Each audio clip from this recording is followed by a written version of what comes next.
where all these juicy APYs are gonna 1000x your investment. We're going to the moon. You won't believe how undervalued this project is, my man.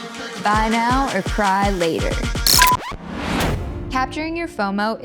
FOMO? Fear of missing out, Grandma. Is the height of luring in new DeFi users for big crypto gains.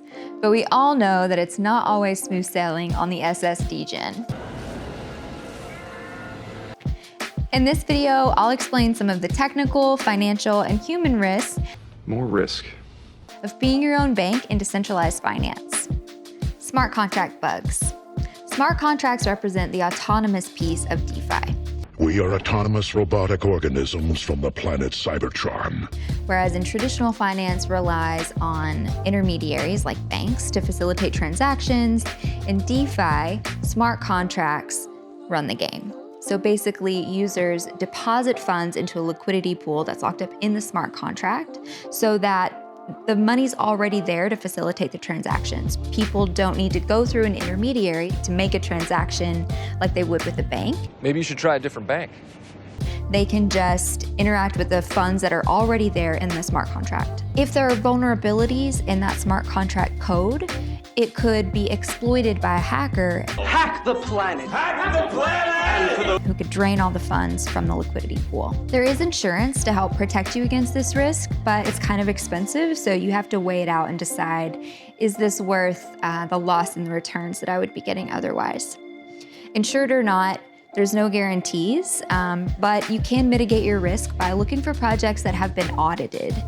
Projects like DeFi Yield have an audit catalog that offers a risk assessment score. So users can go onto this pretty user-friendly interface and look up a project and see if they've been audited and what their risk assessment is. Permission risk and rug pulls. So decentralization means that there's no single point of failure or central point of control. But everything has to start somewhere, and typically projects start with a small team who are doing the work to make something happen. So there is a degree of centralization that kind of starts in the beginning, and as it goes on, there's the potential for things to be more and more decentralized.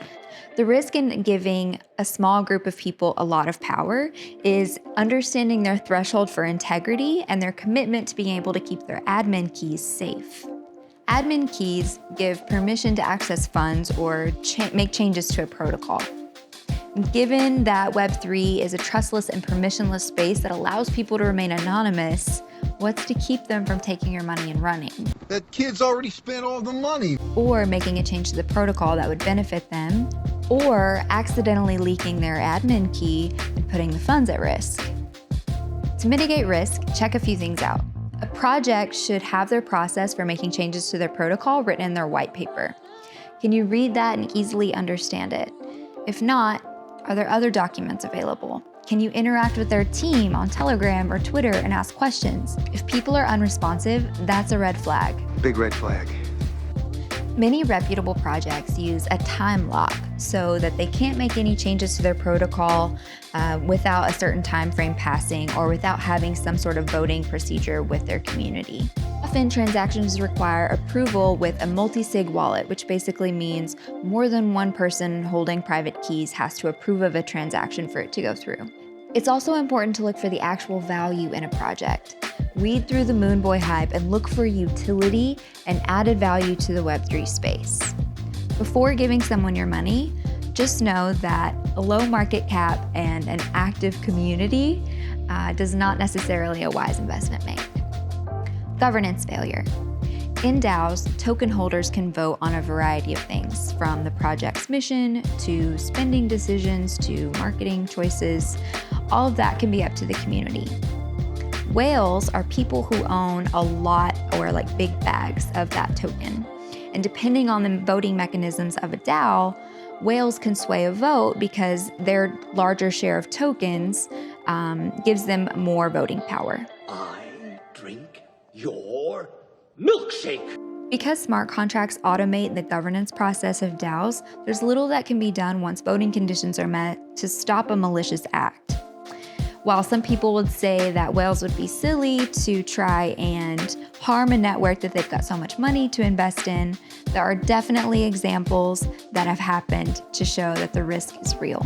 Take note of the voting mechanisms and governance procedures of a DAO. Ask questions and stay engaged.